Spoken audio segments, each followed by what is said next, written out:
Okay,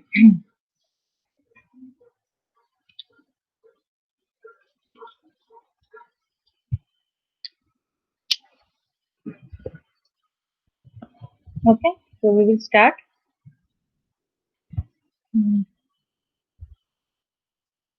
So till now we have learned with the first unit what concepts we have covered. Let's have a quick revision. We have studied what is object-oriented programming, the difference between procedure-oriented programming and object-oriented programming. That is basically what was there in the language of C programming and what is now here in object-oriented programming language. So some of the differences we have learned.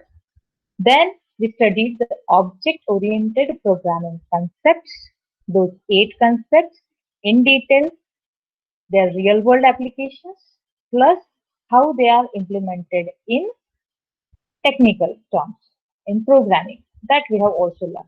We have just learned the basic ideas or meaning of those terms.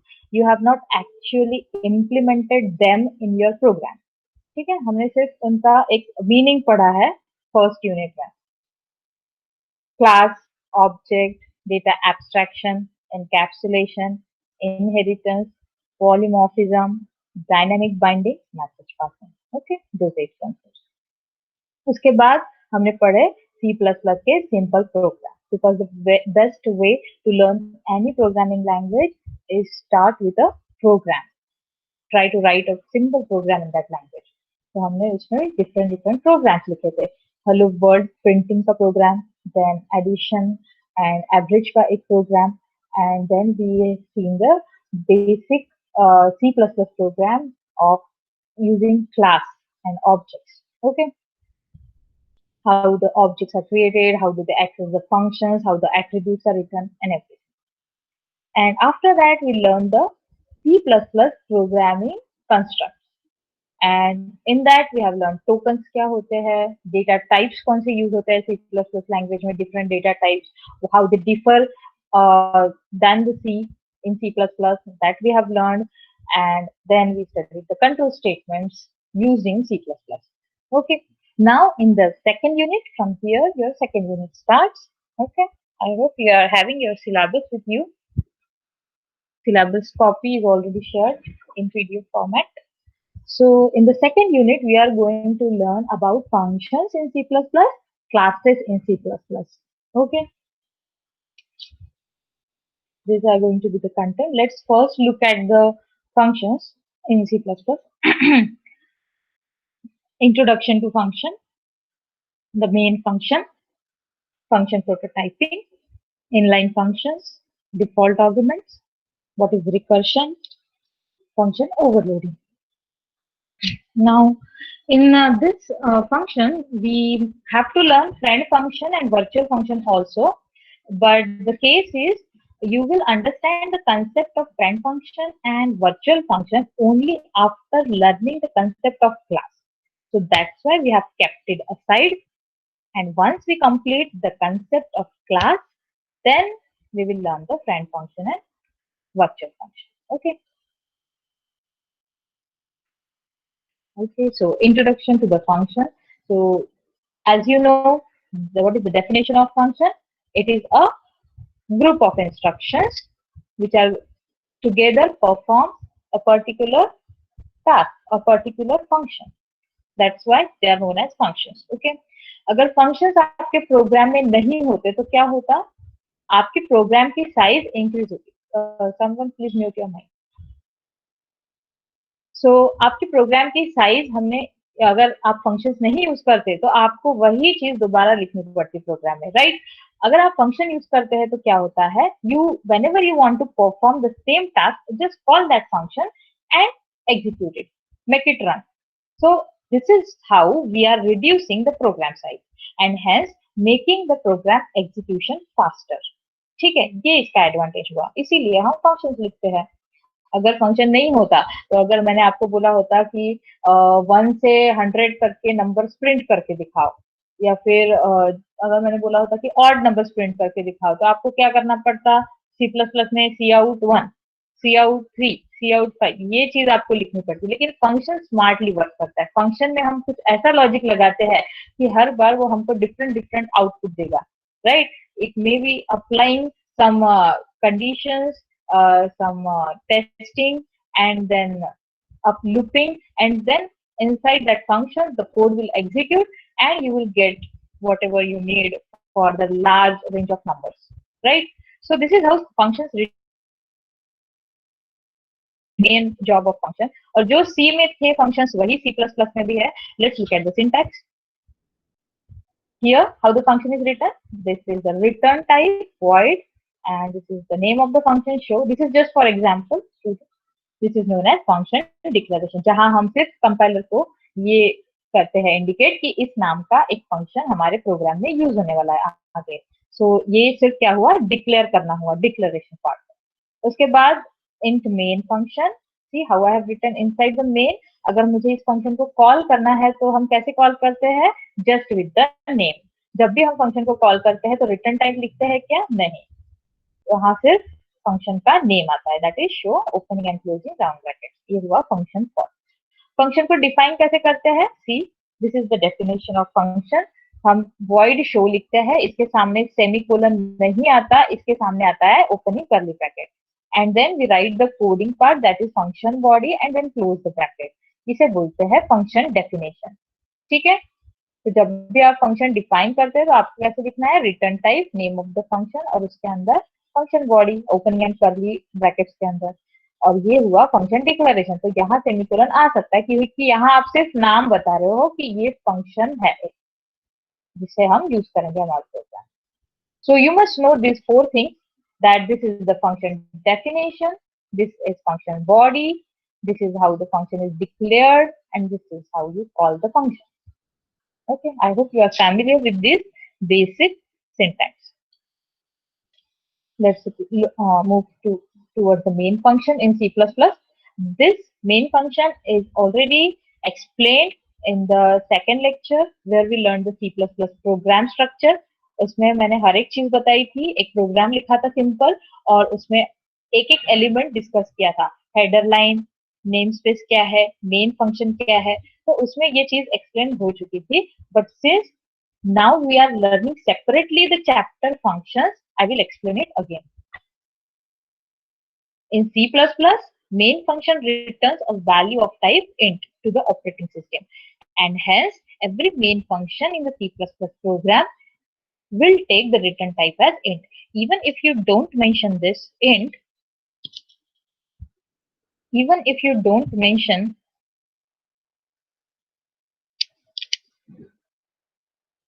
ये part, अगर आप नहीं लिखते तो भी compiler by default assumes that the main is having the return type int. Okay, even if you don't write it. So integer is the default return type of main function in C++ programs. So the best practice is to mention it.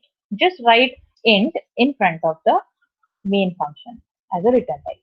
Now whenever you are writing the return type, you must write or include the return statement also before ending that function.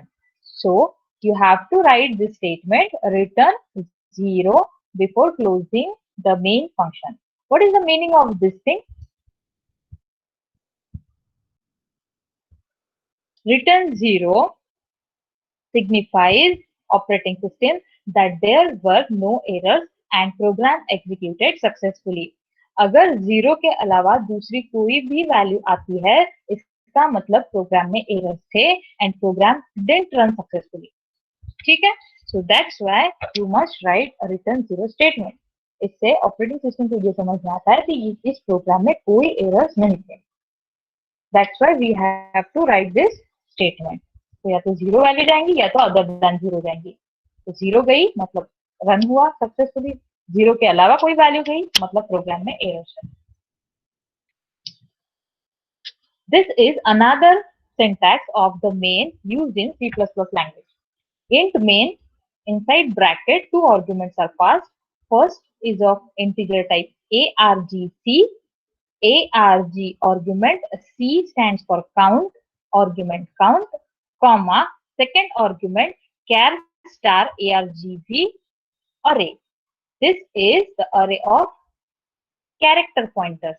So these two arguments are used to pass command line arguments to the main function.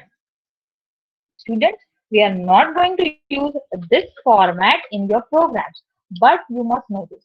This is the most commonly used format, and you will be using it in all of your programs. But this one, you must know it, that main function can also take arguments. And from where it can take arguments?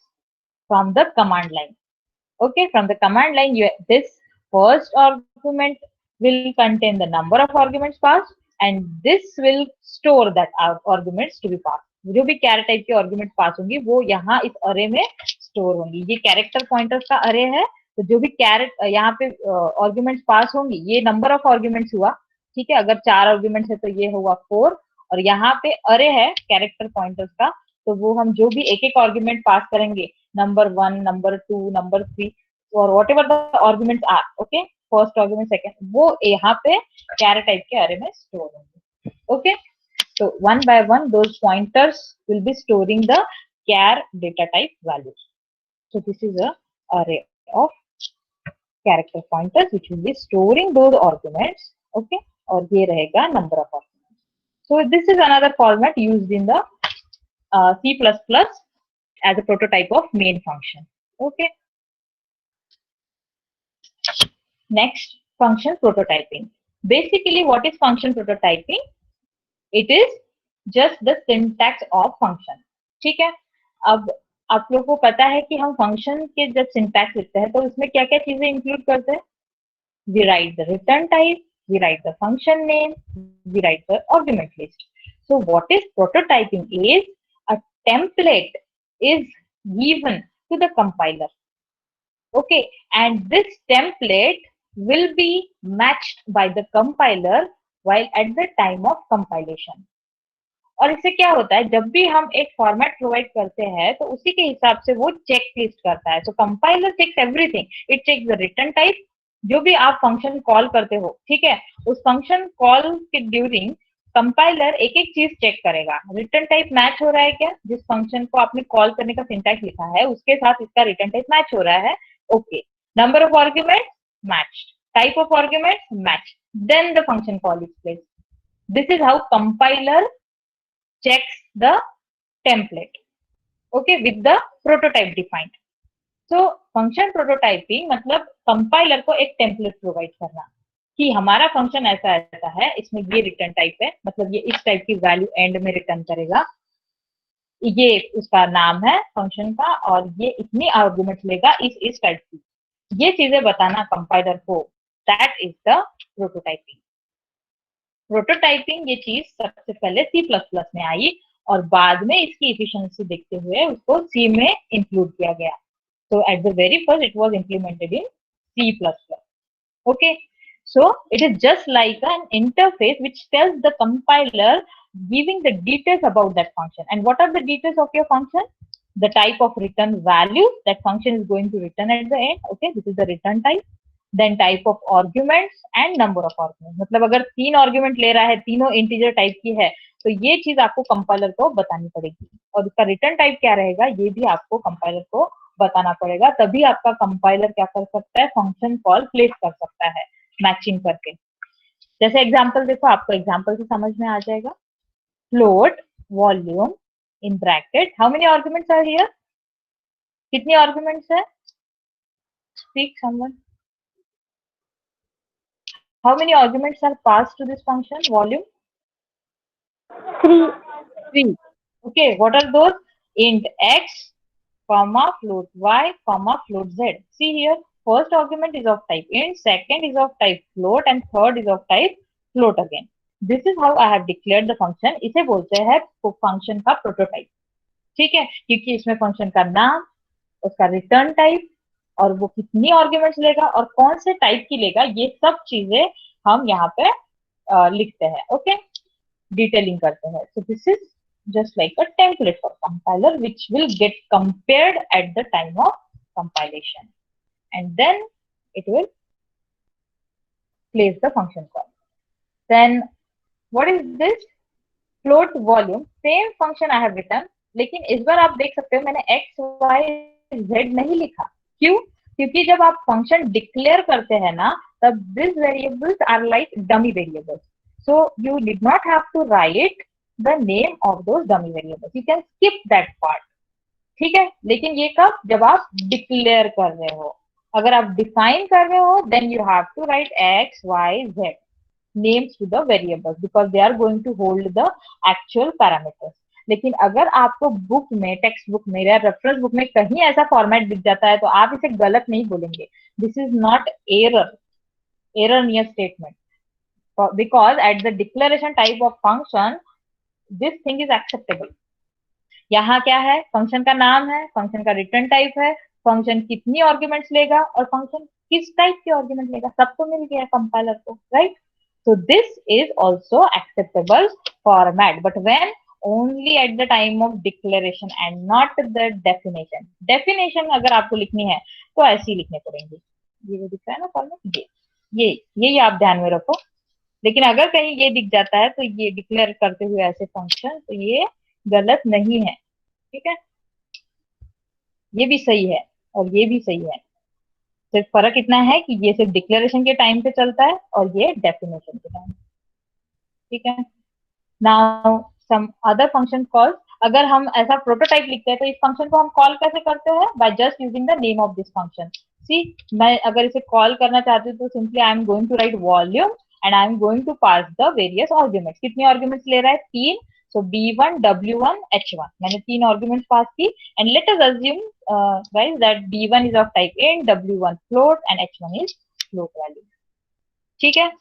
अब ये जो है, इसे मैंने, ये जो भी result देगा फ्लोट, ये कन्वर्ट करके देगा इसका आंसर मुझे, और जो भी आंसर मिलेगा वो मैंने किसे असाइन कर दिया? फ्लोट टाइप के सी वेरिएबल को.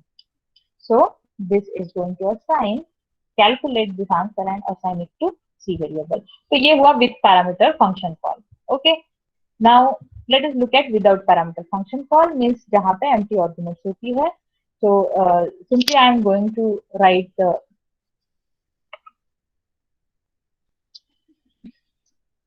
void here, or not void. okay, जब भी हम फंक्शन कॉल करते हैं तो हम ओके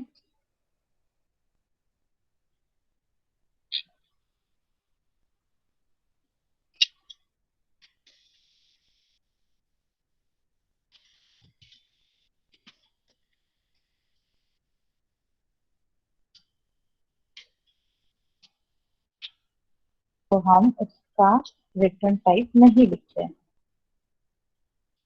तो अगर आपको इस फंक्शन को कॉल करना है जिसमें कोई आर्गुमेंट्स नहीं है, तो simply what you have to right is void.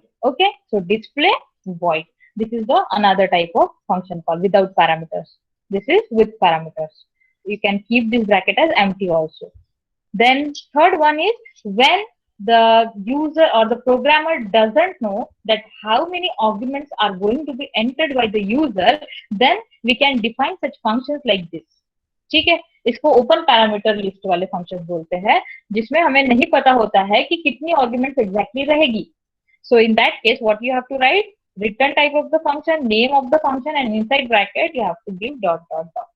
Okay, so this is how we define the functions where we don't know how many actual arguments are going to be passed by the end user. So these are some types of the function calls. Let's move on towards the inline function. Now what is inline function is,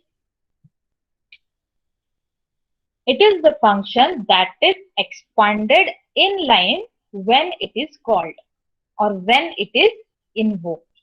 इसका simple meaning अगर आपको बताना है तो सबसे पहले आपको function calling का मैकेनिज्म समझना होगा, उसके बाद ही आप इस चीज को समझ पाओगे. देखो, अब इससे फंक्शन कॉलिंग का मैकेनिज्म समझने की कोशिश करते हैं. यहाँ पे क्या होगा? When you are inside main, okay, ये फर्स्ट लाइन एनकाउंटर हुई, ठीक है, एग्जीक्यूशन में. सेकेंड लाइन जैसे ही एनकाउंटर होगी, this is a function call. जैसे ये फंक्शन कॉल की लाइन एनकाउंटर होती है ना, तो कंट्रोल यहां से सीधा इस एड्रेस पर ट्रांसफर होता है. ये कौन सा एड्रेस है? First line of the function body. इस फंक्शन की पहला स्टेटमेंट, फंक्शन बॉडी में पहला स्टेटमेंट जो है यहां कंट्रोल पास होता है, ठीक है। और फिर ये लाइन एग्जीक्यूट होगी वन बाय वन टर्मिनेट। यहां से सीधा कंट्रोल कहाँ वापस जाता है, यहाँ नेक्स्ट लाइन पे, कॉल होने के बाद वाली जो नेक्स्ट लाइन रहती है वहां। अब ये जो चीजें मैं बोल रही हूँ ये एट द बैकएंड स्टोर होती है। जैसे फंक्शन कॉल जैसे ही प्लेस होता है तो जो करंट एड्रेस है, मतलब यहाँ जहां उसको रिटर्न आना है, वो एड्रेस रजिस्टर्स पे सेव होते हैं। उसके बाद इस फंक्शन में जितनी आर्ग्यूमेंट्स पास हुई होगी, इन केस अगर यहाँ 3 या 4 आर्ग्यूमेंट्स पास हुई होंगी तो वो सारी आर्ग्यूमेंट्स स्टैक पे जाके पुश होती है, स्टैक पे पुश करनी पड़ती है। उसके बाद कंट्रोल जो है वो यहाँ से यहाँ ट्रांसफर करना पड़ता है, और फिर इसे खत्म करने के बाद back to the calling function control वापस आता है। तो उसके लिए एक इंस्ट्रक्शन पॉइंटर होता है जिसे हम पीसीबी बोलते हैं, प्रोग्राम काउंटर, जो करंटली आप प्रोग्राम में कहाँ हो, किस इंस्ट्रक्शन पे हो, उसका एड्रेस स्टोर करता है, उसे अपडेट करना पड़ता है, ठीक है। तो रजिस्टर्स पे करंट एड्रेस स्टोर करना, प्रोग्राम में से एक रूटीन में से दूसरे सब रूटीन में कंट्रोल लेके जाना, और फिर वापस आना, और उसके बाद आर्ग्यूमेंट्स को स्टैक पे पुश करना, पैरामीटर्स को स्टैक पे पुश करना। This is kind of a overhead in case of small function.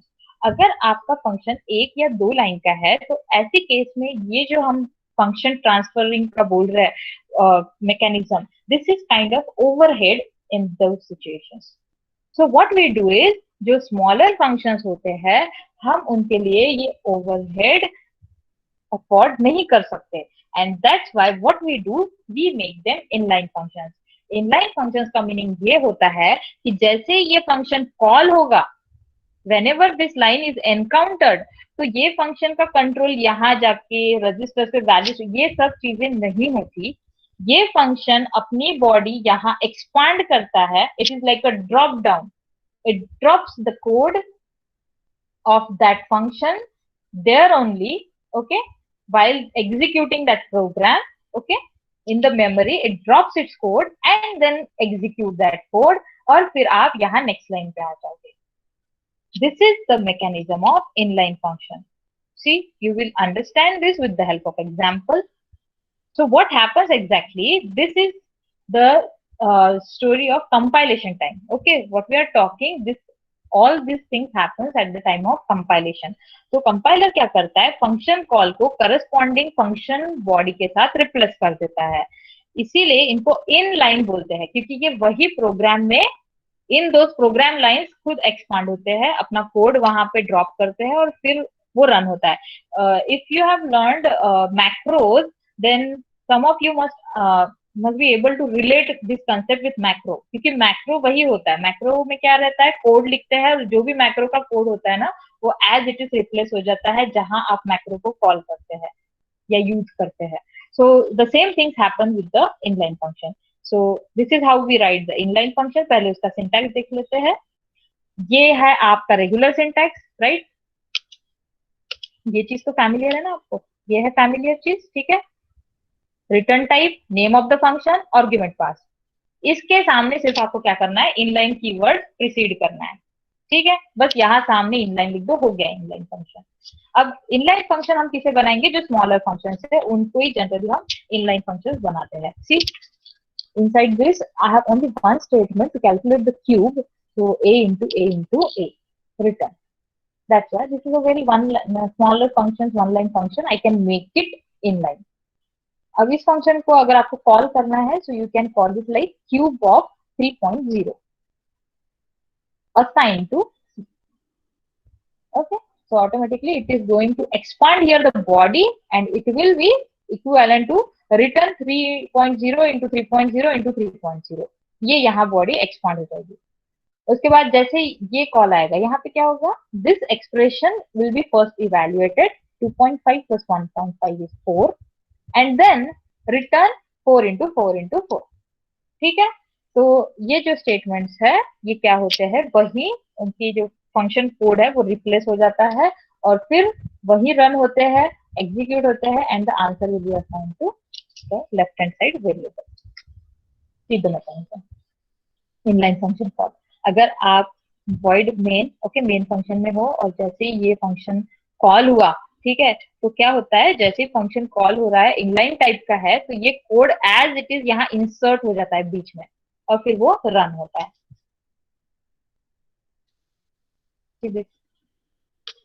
inline void display num integer num. Now what is the body of this function? cout num, मतलब जो भी यहाँ number पास होगा उसको print करना है, ठीक है। तो अगर आप मेन फंक्शन में इसको कॉल कर रहे हैं, ठीक है, ये इनलाइन टाइप का फंक्शन है, इसको हम कॉल कर रहे हैं, look at this, display num of 5, दूसरी आर्गुमेंट क्या है, डिस्प्ले नम ऑफ 8, और तीसरी बार कॉल क्या है, डिस्प्ले नम ऑफ 666। तो ये वाली आपको चीज यहाँ पे जो यूजर को दिख रही है वो चीज from the front end it looks like this, but at the back and compiler उसे कैसे ट्रीट करता है, यहाँ देखो, उसे जैसे ही पता चलेगा कि this is inline function, then drop down the code. तो यहाँ क्या होता है, ये फंक्शन जो है ये कॉल नहीं होता, ये यहाँ से यहाँ कंट्रोल जाएगा, फिर स्टैक रजिस्टर्स अपडेट होंगे, फिर रजिस्टर्स स्टैक अपडेट होगा, रजिस्टर्स पे वैल्यू सेव होंगी, आईपी इंक्रीमेंट होगा, डिक्रीमेंट होगा, वो सारा ओवरहेड फंक्शन कॉलिंग का यहाँ नहीं होता, बल्कि यहाँ डायरेक्टली उसकी डेफिनेशन जो है ना वो उस आर्गुमेंट के लिए यहाँ पे ड्रॉप होती है, सो एक्सपांड होती है। तो ये उसे कैसे, ये जो आपको लाइन दिख रही है वो एक्चुअली कंपाइलेशन साइड में ऐसी होती है, सी आउट 5 एंडल, उसके बाद सी आउट 8 एंडल, सी आउट 666 एंडल। ये ऐसे क्यों लिखा है, क्योंकि फंक्शन की बॉडी में ऐसा लिखा है, ठीक है। तो वही वो कोड एक्सपांड हो जाता है, लेकिन इसके कुछ ड्रॉबैक्स भी है। फिर अगर आप ऐसे फंक्शंस को, आपका फंक्शन सपोज 5 to 6 लाइन का है और आप 10 या 15 बार इनलाइन फंक्शन को कॉल कर रहे हैं आपके प्रोग्राम में, तो आपके प्रोग्राम की मेमोरी क्या होगी, लॉस्ट होगी, मतलब in more memory will be wasted over only the, and hence only for the smaller functions जिनकी लेंथ 1 और 2 लाइन है उसी को इनलाइन फंक्शन बनाया जाए। तो you must remember the thing, inline function क्या है, इनलाइन फंक्शन किसे बनाना चाहिए और किसे नहीं बनाना चाहिए। तो उसी फंक्शन को इनलाइन बनाओ जिनकी लेंथ 1 या 2 लाइन की है। जैसे देखो ये ऊपर का ही फंक्शन है जो एग्जाम्पल में लिखा था, सी स्टूडेंट, ये है स्टैंडर्ड फॉर्मेट, ये जो आप चीज देखते हो ना ये स्टैंडर्ड फॉर्मेट है कि ऐसे ये लिखो फंक्शन का नाम, फिर ओपनिंग कर्ली ब्रैकेट नीचे की लाइन में, फिर उसकी बॉडी, फिर उसके बाद वाली लाइन में, ये है स्टैंडर्ड फॉर्मेट। बट जो एक्सपर्ट प्रोग्रामर है वो ये सब नहीं चीजें करते, वो डायरेक्टली क्या करते हैं, ऐसे लिखते हैं, ओके, एक ही लाइन में सब चीजें आ सकती है, क्योंकि कंपाइलर को क्या करना है, बस सिंबल्स ही चेक करना है ना। So you can write the same thing in one line. तो यहाँ देखो पूरा वही फंक्शन है बट एक लाइन में लिखा है, return type, sorry inline keyword, return type, name of the function, argument pass, opening bracket, return a star a, semicolon, close the curly bracket. Inline function where it may not work. So you must know these things where it may work and where it may not work. So if your function is using a looping or switch cases, go to statements, then you can't use this function क्योंकि वो body वही वही expand होती रहेंगी उसके अंदर अंदर, so you can't use, it is not feasible to use in such cases the inline. Okay, then for functions which are not returning values but if return statements exist, so because क्योंकि ये कुछ return नहीं करता है, so it is what you have to do in the functions which are not returning any value, and if the return statement exists there, then this inline functions are not going to work over there. Okay, then if functions contain static variables, what is the static variable is, it is a variable which is shared by all the objects of the program. ठीक है, for now you just remember static variable का हम concept और detail में उसके programs भी पढ़ेंगे in the next chapter, but for now आप इतना ध्यान में रखो कि static variables वो variables होते हैं जिनकी program में एक ही copy बनती है और वो share होती है by all the objects created in that class or in that program. Okay, and inline functions can be used with the recursion. So just keep a note of this thing, that inline expansion makes the program faster because overhead of the function calling is omitted, but it will use your more memory space in the program, क्योंकि वो वही expand होते हैं ना, तो वो उसमें memory का एक हमारा लॉस हो रहा है। बाकी program execution definitely it is going to be faster, क्योंकि अगर आप फंक्शन कॉलिंग का ओवरहेड देखो तो अगर वो नैनो सेकेंड में भी हम बोले, अगर if it is 5 nano second, तो आपके फंक्शन एग्जीक्यूशन को सिर्फ अगर 1 लग रहा है और यहाँ फंक्शन ओवरहेड में 5 नैनो सेकेंड खर्च हो रहा है, तो you can't afford those things ना। तो फंक्शन कॉलिंग, इतने से फंक्शन के लिए वो फंक्शन कॉलिंग ओवरहेड अफोर्ड नहीं कर सकते हम, इसलिए हम क्या करते हैं, ऐसे फंक्शंस को वही इनलाइन बना के उनकी बॉडी वही एक्सपांड होंगी और फिर वो रन होंगे, मतलब आपका ओवरऑल प्रोग्राम जो है वो फास्टली और स्पीडीली एग्जीक्यूट होगा। इनलाइन फंक्शन का सिंपल प्रोग्राम है, hash include iostream using namespace std. Two functions are defined here with inline keyword. एक है मल्टीप्लीकेशन कैलकुलेट करने वाला function and the second one is to calculate division. Okay, two arguments are passed. Obviously we are going to perform multiplication between two numbers, division of two numbers. I have written the logic here inside the body of function and then inside main हम क्या करेंगे, दो नए variable यहाँ पे मैंने declare किए और फिर डायरेक्टली उनको यहाँ पास कर दिया इस फंक्शन में एज एन आर्गुमेंट। तो जैसे ये MULAV एनकाउंटर होगा तो यहाँ क्या होगा, ये बॉडी जो है यही एक्सपांड होगी, तो it will be equivalent to return A star B। div AB पे क्या होगा, ये बॉडी यही प्रोग्राम मेमोरी में एक्सपांड होगी, return A/B and you will get the answer first second, this will be the output. ठीक है, तो इनलाइन क्या होते हैं फंक्शन जिनकी बॉडी वही प्रोग्राम मेमोरी में एक्सपांड होती है and no function call is getting place, no transferring of control happens in case of inline function. The next concept is default argument. So default argument क्या होती है, let us try to understand this with example. जैसे हमें bank में क्या होता है, जब भी हम कोई लोन लेते हैं तो for some period of time, 1 साल के लिए या 2 साल के लिए, जो रेट ऑफ इंटरेस्ट होता है ना वो कांस्टेंट होता है। तो अगर हमें पता है कि ये रेट ऑफ इंटरेस्ट 1 साल तक तो भी या 6 महीने तक चेंज नहीं होने वाला, ठीक है, हालांकि बाकी दो चीजें बदलेंगी, अमाउंट और पीरियड बदलेगा, लेकिन आपकी आर की वैल्यू नहीं चेंज होगी, ठीक है, पीएनआर में। तो ऐसी केस में आप क्या कर सकते हैं, उस आर्गुमेंट को डिफॉल्ट बना दो। ठीक है, मतलब वो वैल्यू हमेशा कंपाइलर बाय डिफॉल्ट अज्यूम करके उसके साथ कैलकुलेशन परफॉर्म करेगा और फिर आउटपुट देगा। तो ऐसी किसी एक वैल्यू को इनिशियलाइज कर देना, डिफॉल्ट कर देना, means having a default argument in the function. ठीक है, so let's look at this thing. C++ allows us to call a function without specifying all its argument, क्योंकि ऐसी केस में जब आप कॉल करते हो ना फंक्शन को, तो आपको डिफॉल्ट आर्गुमेंट लिखनी नहीं पड़ती, क्योंकि वो बाय डिफॉल्ट अज्यूम होती है। डिफॉल्ट चीजें क्या होती है, लिखी जाती है क्या, नहीं, they are assumed by default, इसलिए उसको डिफॉल्ट बोला जाता है। सो ये जब आप फंक्शन कॉल करोगे ऐसे जिसमें डिफॉल्ट आर्गुमेंट है, तो वो आर्गुमेंट आपको लिखने की जरूरत नहीं पड़ती, सिर्फ उतनी ही लिखो जो पास करनी होती है या जो डिफॉल्ट नहीं है। ठीक है, so default arguments are useful in situations where some arguments always have the same value, for example bank interest, right? And programmer with the default arguments, programmer can use only the meaningful arguments in his function. And obviously you have to specify the default values at the time of function declaration. ठीक है, वहीं पे आपको बताना होगा कि ये function एक डिफॉल्ट वैल्यू यूज करने वाला है, 1 या 2 या जितनी भी है। ठीक है, then compiler will check its prototype and then look for the possible default values.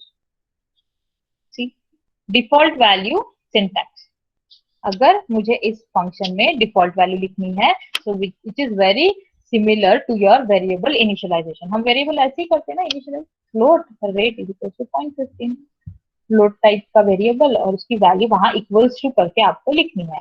वही चीज हम क्या करेंगे, जब हम फंक्शन डिक्लेयर कर रहे होंगे तो आप डिफॉल्ट आर्गुमेंट वहां मेंशन करोगे। See float return type of the function, amount name of the function, इसके साथ मैंने क्या किया है, 3 आर्गुमेंट्स लेगा ये function, float principal, int period and float rate. अब मुझे इस आर्ग्यूमेंट को, मुझे पता है ये कुछ टाइम के लिए कांस्टेंट रहेंगी value, so what I am going to do, initialize it there over and it will be rate is equal to 0.15। तो अब मेरा रेट क्या हुआ इसमें, rate of interest to calculate the amount 0.15। So every time whenever the function call like this, amount 5007 will be placed. It means 5000 goes to the principal value, 7 is goes to the period value. Third argument कहाँ है? Third argument by default compiler, ये उसको पता है, declaration के time आपने दे दी उसको 0.15 value, इसीलिए कंपाइलर इसको 0.15 यहाँ प्लेस करके ये अमाउंट कैलकुलेट करके देगा and that value will be assigned to this variable, left hand side variable. तो ये एरर नियर स्टेटमेंट है क्या? नहीं। इसमें एरर कब आता? अगर ये डिफॉल्ट आर्गुमेंट नहीं होती तो यहाँ एरर आता कि ये अनडिफाइंड प्रोटोटाइप है, तीसरी आर्गुमेंट चाहिए, लेकिन क्योंकि हमने इसे डिफॉल्ट बना दिया तो ये जो है ना थर्ड आर्गुमेंट ये डिफॉल्ट है और ये अज्यूम की जाती है फ्रॉम द कंपाइलर। अब सेकंड फंक्शन कॉल देखो, इसी का दूसरा एग्जांपल, अमाउंट 5000, 5, पॉइंटर। इसका मीनिंग क्या हुआ? फंक्शन कॉल प्लेस हुआ, पहली वैल्यू हो गई प्रिंसिपल में जाएगी 5000, दूसरी वैल्यू 5 है वो जाएगी पीरियड में, और तीसरी वैल्यू हमने पॉइंटर लिखी। इसका मीनिंग क्या हुआ? डिफॉल्ट वैल्यू तो है इसको, लेकिन अगर हमें लगता है कि किसी पर्टिकुलर केस में या किसी कस्टमर के लिए हमें यहाँ 0.12 चाहिए था तो हम उसकी वैल्यू ओवरराइड कर सकते हैं। ठीक है, this is similar to your enum. Enum में पता है ना 0, 1, 2 सीक्वेंस असाइन होता है, सिंबॉलिक कांस्टेंट, लेकिन हम वो वैल्यू ओवरराइड भी कर सकते हैं, वही यहाँ पे भी सिचुएशन है। तो आपको अगर चाहिए कि 0.15 ही नहीं कंसिडर हो every time, so what you can do is, यहाँ पे आप क्या करोगे, अपनी खुद की वैल्यू प्रोग्रामर वहां पे एंटर कर सकता है। तो यहाँ क्या होगा, 0.12 ओवरराइड करेगी 0.15 को, और अभी कैलकुलेशंस होंगे with principal as 5000, period as 5 and rate as 0.12, and then the amount will be calculated and it will be assigned to left hand side variable। समझ में आ रहा है? Default argument. Now one important point to note that we have to assign the default argument from right to left। Attendance popup हो गई क्या? Question आया? Yes ma'am. Okay, कम रखिए। सी, default argument case में एक इंपॉर्टेंट पॉइंट आपको ये ध्यान में रखना है कि जब हम डिफॉल्ट वैल्यूज असाइन करते हैं, how they are assigned, so always they are assigned from right to left, from right to left. See the arrow,